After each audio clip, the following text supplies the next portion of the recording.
성경을 공부하다가 보면 구약부터 신약에 이르기까지 일관되게 강조하는 말씀들을 볼 수 있는데 그 중에 하나가 바로 무엇인가 하면 오늘 배우게 될 순종입니다. 순종은 구약부터 신약에 이르기까지 계속해서 강조하고 있습니다. 너무나 중요하다고 강조하고 있습니다. 자, 예를 들어서 에덴 동산의 일을 한번 떠올려 보십시오.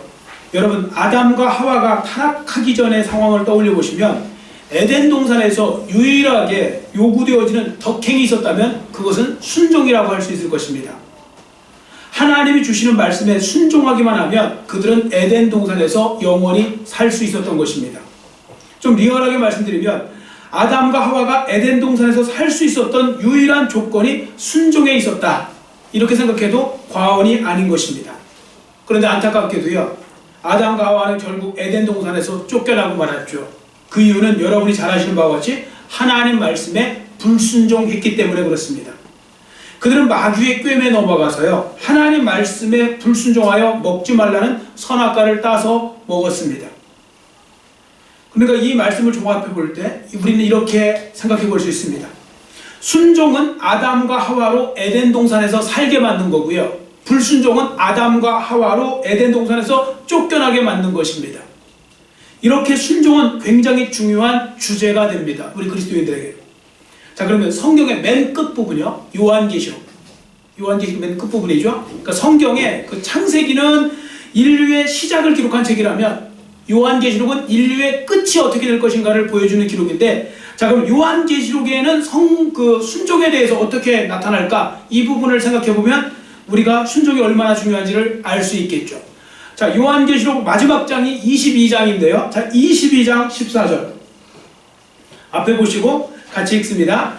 자기 두루마기를 빠는 자들은 복이 있으니 이는 그들이 생명나무에 나아가며 문들을 통하여 성에 들어갈 권세를 받으려 함이로다. 아멘. 여기서요, 자기 두루마기를 빤다는 말은 무슨 뜻인가 하면 상징적인 거고 비유적인 표현인데요, 이게 결국은 예수님이 말씀하시고 하나님이 말씀하신 계명대로 지킨다는 뜻입니다. 그래서 KJV, 그 킹 제임스 버전이라고 아주 중요한, 아주 유명한 성경 버전이 있는데 거기에 뭐라고 기록하고 있는가 하면요, 그 계명들을 행하는 사람들이라고 분명히 기록하고 있습니다. 그러니까 자기 두루마기를 빠는 자들은 그 계명, 즉 하나님의 계명, 예수님의 계명대로 행하는 사람을 가리킨다는 것입니다. 자, 그러니까 성경 맨 마지막 장에도 무엇을 강조하고 있습니까? 순종을 강조하고 있죠. 그러니까 예수님 말씀에 순종하고 하나님 말씀에 순종하는 것. 그래서 순종으로 시작해서 순종으로 마치는 것이 어떻게 보면 성경 말씀이 됩니다. 그것도 아주 반복적으로 강조하여 말씀하고 있죠. 자, 그러면 순종이 왜 그렇게 중요한 것인지 우리가 이 시간에 좀 살펴보려고 합니다. 자, 먼저 이 시간에 살펴볼 것, 신앙생활에서 순종이 왜 그렇게 중요한 것인가, 세 가지 이유를 들어보겠습니다. 많은 이유가 있지만 대표적으로 세 가지 이유만 들어보려고 하는데요.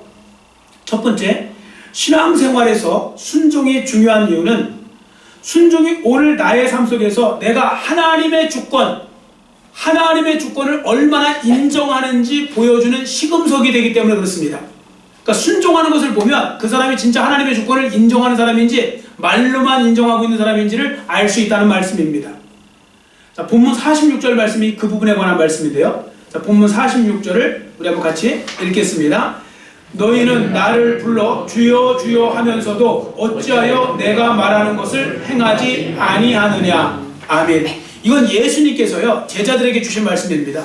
제자들이 예수님을 선생님이라고 불렀지만 주님이라고도 불렀거든요.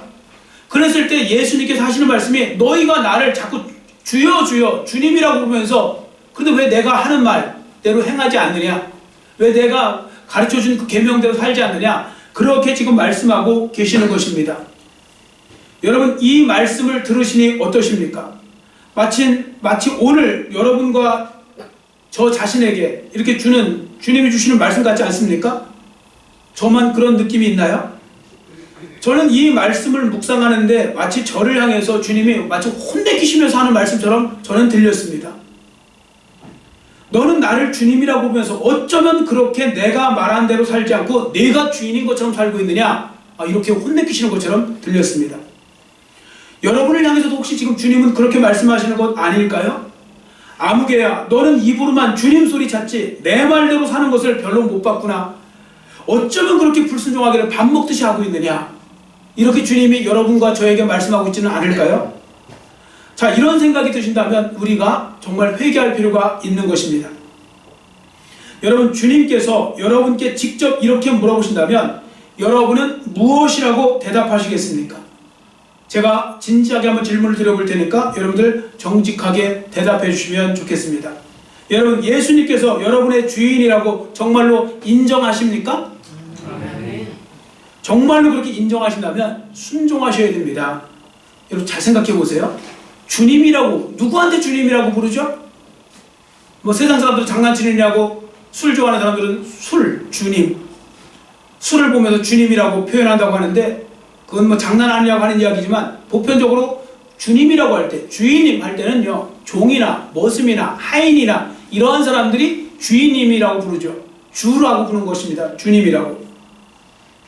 자, 그럼 잘 생각해 보세요. 여러분, 누가 좋은 종일까요? 누가 훌륭한 종일까요? 그것은요, 말 잘 듣는 종, 주인이 말한 대로 순종하는 종이 좋은 종이고 훌륭한 종이 되는 것입니다. 아무리 종이 똑똑해도요, 아무리 똑똑하고 뭐 대단한 것처럼 보여도 주인의 말대로 하지 않으면, 자기 멋대로 살면 그건 좋은 종이라고 할 수가 없는 것이죠. 좋은 종의 제일 중요한 덕목은 누가 뭐래도 순종이 되는 것입니다. 순종 잘하는 종이 좋은 종이 되는 거죠. 자, 그러면 여러분, 성경에서 하나님과 예수님께서 왜 우리에게 주인 되심을 강조할까? 자, 이 부분을 아실 필요가 있는데요. 하나님이, 예수님이 여러분과 저에게 자꾸 주인이라고 말씀하시고 그렇게 표현하는 이유는 뭐 세상 사람들의 주인처럼 막 압제하려고, 괴롭히려고, 들볶으려고, 마음대로 부려먹으려고 이렇게 하는 그런 의미에서 우리에게 주인을 강조하시는 것이 아닙니다. 오히려요, 우리가 순종해야 가장 행복하고 의미 있는 삶을 살 수 있기 때문에 주님께서는 우리에게 자꾸 주님이 주인이시라고 강조하는 것입니다. 자, 무슨 말씀인가 하면요, 여러분들 성경에 보시면 사람들이 가장 행복하고 의미 있고 보람 있는 삶을 사는 방법을 한 가지 가르쳐주고 있습니다. 자, 그 말씀이 무엇인지 앞에 보시고 신명기 10장 13절 말씀, 중요한 말씀입니다. 자, 같이 읽겠습니다. 내가 오늘 내 행복을 위하여 내게 명하는 여호와의 명령과 규례를 지킬 것이 아니냐. 아멘. 여러분, 여러분의 행복을 위하여 여러분에게 명하는 여호와의 명령과 규례가 있다고 그랬죠. 그러니까 이 말씀은 뭐냐면요, 여러분 누가 뭐래도요, 가장 행복하고 의미 있고 보람 있는 삶을 살려면 하나님 말씀대로 사는 겁니다. 사람은요, 하나님의 말씀대로 살 때 그 순간은 힘들고 어떤 때는 불행해 보이는 것 같고 어떤 때는 막 굉장히 고난스럽고 고통스럽지만요, 나중에 지나고 보면요, 그게 가장 행복했던 거고 가장 안전한 거고 가장 의미 있다는 것을 알게 될 것입니다. 반대인 경우도 많아요. 지금 순간은 이게 행복인 것 같고 이게 의미가 있는 것 같고 그랬는데 나중에 보면 내가 그때 헛살았구나, 이런 말을 하게 될 때도 옵니다. 여하튼 분명한 것은 성경 말씀 그대로요, 우리의 행복을 위해서 하나님은 우리에게 이 말씀을 주신 겁니다. 그리고 우리가 가장 행복한 건 주님 말씀대로 살아갈 때 가장 행복한 삶을 살 수 있다는 것을 여러분들 기억하시고요, 여러분 주님 말씀대로 잘 순종하며 살아가는 그런 귀하고 축복된 삶이 되시기를 축원합니다. 자, 그럼 한번 생각해 보시기 바랍니다. 왜 많은 성도들이 그러면 이 주님의 말씀을 알면서도 순종하지 못할까요? 그 이유는 자신이 주인이라고 생각하기 때문에 그런 것입니다. 입으로는 하나님을 향해서, 예수님을 향해서 나의 주님이라고 부르지만 실제는 그렇지 않은 거죠. 여전히 자기가 자기 삶의 주인 되어 살고 싶어 하는 겁니다. 그리고 이렇게 자기가 주인으로 살아가는 것은 결국 뭔지 아십니까? 내가 하나님의 주권을 인정하지 않는 거예요. 여러분, 지금 세상은 점점 반하나님 쪽으로 가고 있죠. 여러분, 지금 자꾸 그 인문주의, 여러분들 좋아하실 거 없습니다. 인문주의, 인본주의, 그건 결국 좋은 이야기 아닙니다. 내가 주인이다, 인생에. 이렇게 지금 이야기하잖아요. 지금은 세상은 다 우리가, 인간이 역사의 주인이요, 인간이 우주 중심의 주인이요, 뭐 이렇게 중심이요, 뭐 이런 식으로 이야기하잖아요. 좋은 이야기 아닙니다. 그게 바로 마귀의 전략입니다. 여러분 기억하시기 바랍니다. 우리의 주인은 하나님이십니다. 믿습니까? 하나님이십니다. 여러분이 주인이라면 생사화복을 여러분이 주장해야 되잖아요. 여러분 생과 생명과 사망과 화와 저주와 복과 이 모든 거 여러분들이 마음대로 할 수 있습니까? 마음대로 못하면서 왜 주인입니까? 생사화복은 주님께 달려 있습니다. 그래서 주님이 주인이신 겁니다. 자, 우리 그 말씀을 한번 읽어볼까요?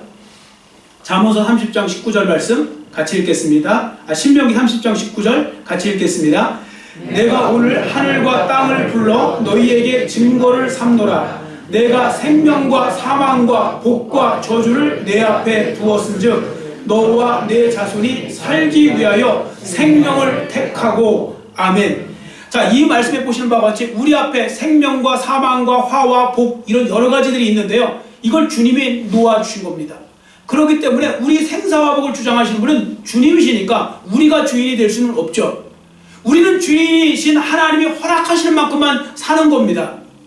하나님이 복을 주시면 우리가 복된 삶을 사는 거고요. 하나님 앞에 우리가 저주받을 일이 있으면 우리는 그 저주 가운데 살아야지 내가 무슨 힘으로 그걸 극복하겠습니까? 그렇기 때문에 우리가 주님 안에서 주님 말씀 가운데 주님과 함께 살아가는 건 가장 축복된 삶이 되는 것이고요. 여하튼 분명한 건 우리의 주인은 내가 아니라 하나님이시라는 것. 그럼 우리는 누굽니까? 우리는 주님의 청지기입니다. 주님께서 이 땅에 우리에게 많은 것을 주셨다면 그건 청지기로 주신 겁니다. 맡아서 잘 감당하라고 주신 것이지 완전히 궁극적으로 우리 것이 되는 것은 아닙니다. 자, 그래서 여러분 모두 주권자 되시는 주님께 우리가 순종해야 되겠죠. 그러려면 먼저 무엇을 인정해야 됩니까? 내 인생의 주인은 나가 아니라, 내 삶의 주인은 나가 아니라 하나님이시라는 걸 인정하는 것이 중요한데요. 그것이 바로 첫 번째 그 시금석이 바로 순종의 시금석이 그거라고요. 주님의 주인 되심, 예수님이 주인 되심, 하나님이 주인 되심을 인정하는 것. 그래야 우리가 순종할 거 아닙니까? 여러분도 주님의 주인 되심을 인정하시기를 축원합니다. 자, 두 번째, 신앙생활에 있어서 순종이 중요한 이유는요, 오늘 나의 삶 속에서 내가 주님을, 예수님을, 하나님을 얼마나 사랑하는지 보여주는 시금석이 됩니다. 그러니까 순종하는 모습을 보면 그 사람이 얼마큼 사랑하는지를 알 수 있습니다. 순종은 크게 두 가지로 나눠볼 수 있겠죠. 억지 순종이 있고요, 자발적인 순종이 있습니다. 자, 예를 들어서 억지 순종은 누굴까요? 누가 이렇게 억지 순종 많이 합니까? 노예들이 많이 하죠. 옛날 노예들은요, 주인의 말이라면 누구보다 순종 잘했습니다. 근데 노예들이 하는 순종은요, 기뻐서 하는 순종도 아니고 자발적으로 하는 순종도 아닙니다. 억지로 할 수 없어서 살기 위해서 하는 순종입니다. 왜냐하면 순종 안 하면 죽으니까요. 그래서 노예들은 열심히 순종을 잘했습니다. 그러나 그 순종에는 기쁨도 없고 아무것도 없습니다. 그러면 그것만 순종이냐? 아닙니다. 사랑에서 나오는 순종, 이게 진짜 순종입니다. 이게 기쁨을 가져오는 순종입니다. 사랑하기 때문에 순종도 있죠. 사랑하기 때문에 그 사람의 말을 따르는 자발적인 순종이 있는데 성경은 그걸 강조하는 겁니다. 우리가 하나님 앞에 순종할 때요, 노예처럼 무서워서, 어떤 분은 그래요. 제가요, 주의를 안 지키면 무서워서 안 지킬 수가 없어요. 왠지 주의를 안 지키면 하나님 앞에 벌 받을 것 같아. 제가 11조를 하면 벌 받을 것 같아. 제가 안 성경 벌 받을 것 같아요. 뭘 하면 벌 받을 것 같아요. 이 종의 마음을 갖고 계속 신앙생활하는 분들이 계세요. 여러분 그렇게 안 하셨으면 좋겠어요. 우리는 하나님의 자녀들 아닙니까? 그럼 우리는 어떤 마음으로 순종해야 됩니까? 사랑하는 마음에서 순종하는 겁니다. 자원에서 기쁨으로 순종하는 거죠. 여러분 자발적인 순종의 특성을 한번 어떻게 설명할 수 있을까요? 사랑하는 만큼 더 많이 순종하는 것을 통해서 우리가 그 사실을 알 수가 있겠죠. 가정에서도 보십시오. 부부간에도 그렇고 부모와 자녀간에도 그렇고요, 교회에서도 그렇고요, 사랑과 순종의 관계가 얼마나 서로 밀접하게 연관되어 있는지 알 수 있습니다. 사랑하는 사람한테는 여러분들 순종을 잘하는 경향이 있어요. 그렇죠? 사랑하는 사람들이 뭘 원하면 자꾸 해주려고 그러지 않아요?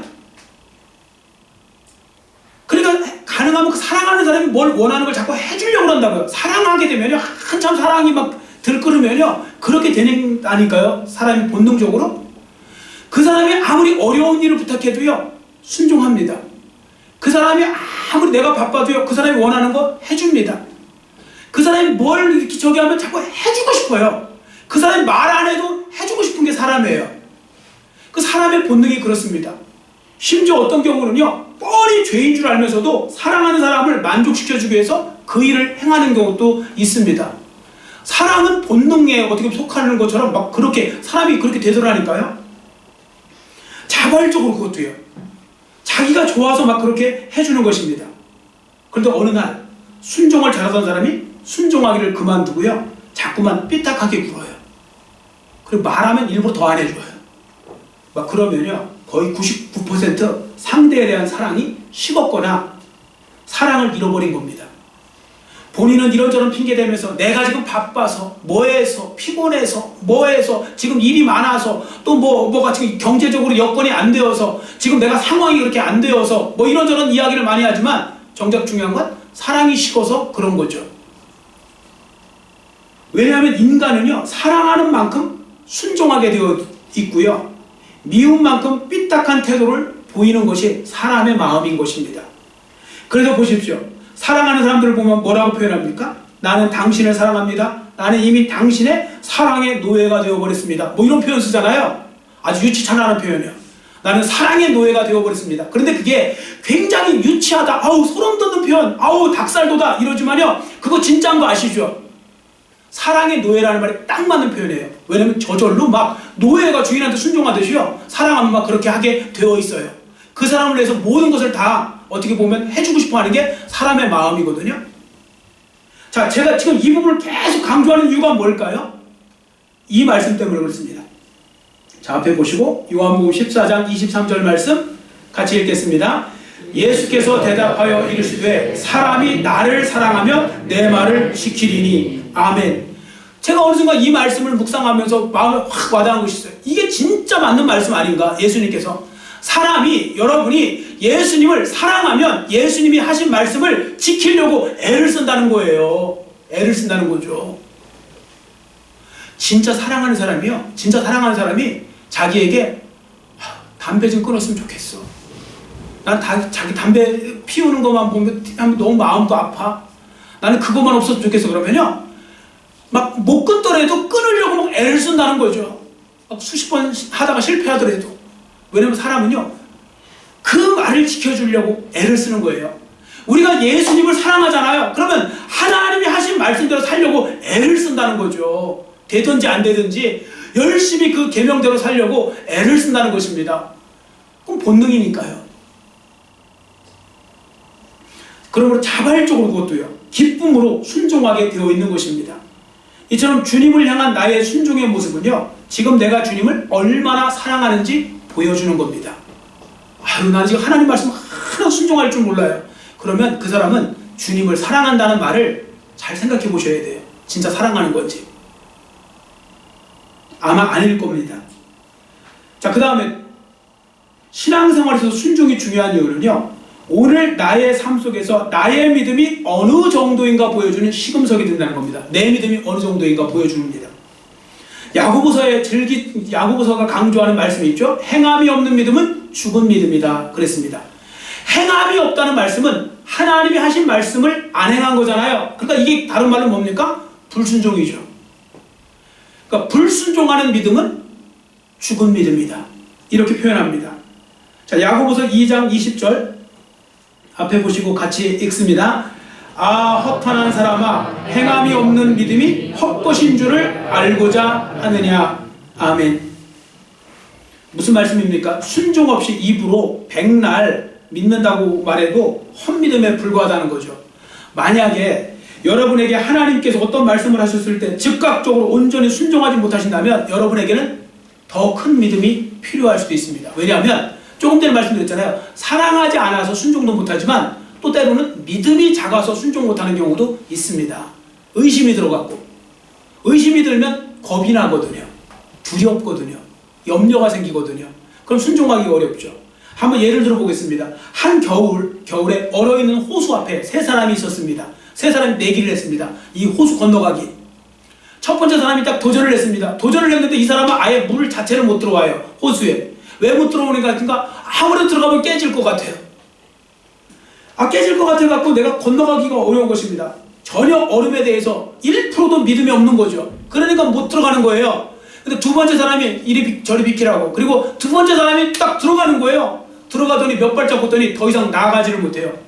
가다가 생각해보니까 이 겉에는 지금 얼은 것 같은데 점점 더 깊어지는데 저 깊은 쪽으로 갔을 때 만약에 깨지면 난 죽겠지? 그러니까 무서워서 갈 수가 없는 거예요. 그 얼음에 대한 신뢰가 부분적으로 이 가해만 얼었다는 거 아닙니까? 그 가해, 그 부분적인 믿음만 있었던 거죠. 근데 제가 볼 때요, 여러분, 신앙생활을 보면 딱 이 부류가 제일 많아요. 하나님 말씀보다 자기 생각에 괜찮다고 생각하는 기준까지만 순종하는 거예요. 그러니까 믿음도요, 내가 생각할 수 있는 거, 요 정도는 믿어도 돼 하면서 요 정도까지만 생각하고요. 그래서 그 부분에 있어서 거기까지만 순종하는 거죠. 그러니까 이게 건너간 것도 아니고 안 건너가는 것도 아니고, 그런 것처럼 신앙생활을 믿는 것도 아니고 안 믿는 것도 아니고 어정중한 태도로 신앙생활하는 사람 참 많습니다. 마지막 세 번째 사람이 있습니다. 이 사람은요, 완전히 얼음을 신뢰합니다. 왜 신뢰했느냐면 그날 아침에 물어본 거예요. 물어봤는데 동네 사람들이 하는 말이 완전히 꽁꽁 얼었다고. 거기 걱정하지 말라고, 꽁꽁 얼었다고. 그리고 오늘 아침에 트랙터도 지나갔다고. 그 큰 트랙터가 지나갔다고, 호수를 건너서. 그러면요, 그 사람은 순간 트랙터가 지나갔어? 그럼 내가 달려가도 아무 문제 없겠네. 트랙터가 수백 배 무거우니까요. 자, 그래서 그 사람은요, 그때부터 뒤도 안 보고 달려가요. 한 번도 주춤 안 하고 달려가요. 왜 그랬을까요? 그 얼음에 대해서 100% 신뢰했기 때문에 그런 거죠. 100% 믿으니까 달려가는 거예요. 여러분, 지금도 마찬가지 아닙니까? 성도들이요, 다 못 달려가는 게 아니고 그냥 주님 말씀하시면 눈 딱 감고 주님이 책임져 주실 거 믿고 달려가는 사람들도 있어요. 분명히. 그 사람들 왜 달려갈까요? 주님에 대한 100% 믿음이 있기 때문에 달려가는 겁니다. 근데 많은 분들은 달려가다가 말아요. 왜 그런가 하면 완전한 믿음이 안 생기는 거예요. 하나님을 온전히 신뢰 못하는 거예요. 하나님이 말로는 책임져 주신다고 했는데 아니면 어떡하지? 그래서 자꾸 여러 가지 염려와 걱정과 이런 것이 생기고 의심이 생겨서요, 그래서 가다가 말아버리고 가지도 못하고 머뭇머뭇거리고 있고 그런 것입니다. 여러분, 그래서 큰 믿음이 필요한 것입니다. 여러분, 큰 믿음이 되셔서 순종 잘하는 그런 삶이 되시기를 축원합니다. 자, 그러면 성도들은 이러한 중요한 순종을 할 때 그럼 어떠한 태도로 순종하는 게 좋을까? 이제 순종은 해야 되는데 순종할 때 필요한 좋은 태도를 간략하게 몇 가지 말씀드립니다. 첫 번째는 뭐냐면 즉각적인 순종을 하셔야 됩니다. 하나님이 정말 기뻐하시는 순종은 뭐냐면요, 즉각적인 순종입니다. 자, 여러분 잘 생각해 보세요. 여러분도 누군가가 여러분이 누군가에게 뭘 부탁하셨어요. 그랬더니 그 사람이 여러분을 못 믿어요. 그러니까 반신반의예요. 그러면 그 사람이 즉각 순종 안 하죠. 뭐 부탁하면 좀 생각 좀 해보고요, 계산 좀 해보고요, 뭐 기도 좀 해보고요, 뭐 이런 식으로 이야기하잖아요. 그리고 자꾸 시간만 머뭇머뭇거리고 있잖아요. 그럼 자, 여러분 그런 사람 만났은 적도 있을 겁니다. 자, 그러면 기분 좋으세요? 나 무시하는 것 같잖아요. 나 안 믿는 것 같잖아요. 여러분, 나를 안 믿는데 기분 좋으세요? 기분 안 좋잖아요. 그러니까 어떻게 합니까? 기분 상하는 거죠. 그리고서 심한 경우는 어떻게 말합니까? 됐다고, 하지 말라고, 이러면서 내가 다른 사람한테 부탁한다고, 뭐 이렇게 이제 다른 사람한테 이야기한다고 그렇게 말하잖아요. 근데 여러분, 우리가 하나님 앞에 이러한 태도로 사는 거 많지 않을까요? 하나님이 뭐 말씀하시고, 설교를 통해서도 말씀하시고, 여러분들 성경을 읽으시면서 말씀하시고, 여러분들이 기도하면서도 말씀하시는데 그 말씀에 즉각 순종하지 못하면 손해볼까봐, 여러 가지 어떤 일이 더 힘든 일이 생길까봐 순종하지 못하다면 하나님은 기뻐하지 않으세요. 아브라함 보세요. 이삭 갖다 바치라니까 그냥 갖다가 바쳐버리잖아요. 재보지도 않고 즉각적으로 하나님 말씀에 순종합니다. 왜? 하나님께서 무슨 뜻이 있으시겠지, 하나님의 뜻이 더 중요한 거야, 이러면서 그냥 즉각적으로 순종하잖아요. 그 순종이 좋은 겁니다. 그런 순종을 하셔야 됩니다. 제가 오늘도 이제 끝나고 제가 말씀드렸는데, 사실 설교 시간에 먼저 말씀드린 거예요. 끝나고 장로님들께 한번 말씀드려볼까요? 주일날, 지난주도 이제 뭐 이렇게 여러 가지 이야기를 듣다 보니까, 우리가 작년에도 이제 우리가 교회, 몇 교회, 7교회 그때 도왔었잖아요. 뭐 우리도 지금 어렵죠. 헌금 자체나 뭐 이런 재정은 지금 우리가 너무 지금 상황이 안 좋습니다. 뭐 좋은 거 아닙니다. 절대. 근데 이번 주에도 또 마음에 또 이렇게 새벽 예배 드리고 하는데 감동을 주시더라고요. 그냥 좀 도와라. 그 좀 어려운 교회 좀 개척교회 좀 도우라고, 우리 노예에 있는 개척교회 좀 도우라고. 자꾸 그 계산만 하고 있지 말고, 돈 계산하지 말고 도우라고, 이런 말씀을 또 주세요. 그러면 저는 어떻게 해야 될까요? 아유, 뭐 우리 교회도 지금 형편이 어려운데, 이런 식으로 그냥 하나님이 책임져 주실 건 믿고 그냥 순종하는 게 좋은 거 아닌가요? 왜냐면 제가 제 욕심 따라 뭐 제가 갖겠다는 게 아니고, 제 마음속에 하나님께서 주의 종의 마음에 순종하라고, 도우라고 하시면 순종하는 거죠. 그래야 복이 되는 거 아닙니까? 어차피 좀 계산해보고 좀 나중에 채워지면요, 뭐 하면요, 이런 식으로 하는 건 주님 앞에 정말로 주님을 못 믿는 거. 그렇게 못 믿냐? 이런 식으로 나오는 거잖아요. 그러니까 우리가 즉각적인 순종은 굉장히 중요한 겁니다. 여러분, 즉각적인 순종을 잘 하시기를 축원합니다. 자, 두 번째, 하나님이 기뻐하시는 순종은요, 즐거운 마음과 자발적으로 하는 순종입니다. 즐거운 마음과 자발적으로 하는 순종. 억지로 하는 거 말고요. 여러분, 기왕 순종하실 것이면 아리마대 요셉처럼 억지로 주님의 십자가 지는 사람이 아니라 기쁨으로 십자가 지시고 나가시기를 축원합니다. 기쁜 마음으로 순종하세요. 어차피 여러분들 남의 어떤 그 부탁을 들어줄 거면 기쁜 마음으로, 즐거운 마음으로 들어줘야지. 억지로 막 인상 쓰면서 막 욕하면서 그렇게 들어주면 뭐 좋은 거 없잖아요. 기왕 순종할 거 기쁜 마음으로, 즐거운 마음으로, 자발적인 마음으로 순종하는 거 하나님은 기뻐하십니다. 어떤 사람은 정말 하나님 말씀이라고 그냥 무조건 순종하고 제일 먼저 제1순위로 달려가는 사람들이 있는데 정말 축복받은 사람들인 거죠. 자, 세 번째, 하나님이 기뻐하시는 순종은 신실한 순종입니다. 신실한 순종이라는 말은 다른 말로 성실한 순종이라는 뜻도 됩니다. 어떤 분들 보면요, 너무 감정 따라 순종하세요. 환경 따라 순종하세요. 물론 순종 하나도 안 하는 성도들보다야 100번 낫죠.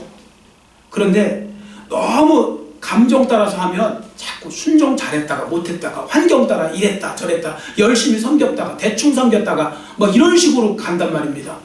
그러면 정말 성실하시고 신실하신 하나님은 그런 스타일을 좋아하실 리가 없습니다. 하나님이 신실하시거든요. 신실한 사람들은요, 신실한 사람을 좋아하지 않습니까? 하나님도 신실하신 하나님은 신실한 성도를 좋아하십니다. 여러분, 너무 안 뜨거워도 좋으세요. 가능하면 변함없이 신실한 마음을 가지고 꾸준히 주님 앞에 서시는 그날까지 헌신하시기를 축원합니다. 아멘.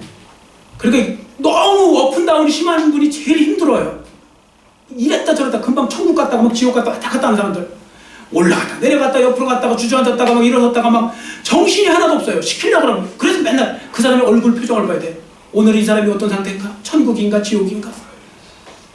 하나님도 힘들어서 어떻게 시키시겠습니까?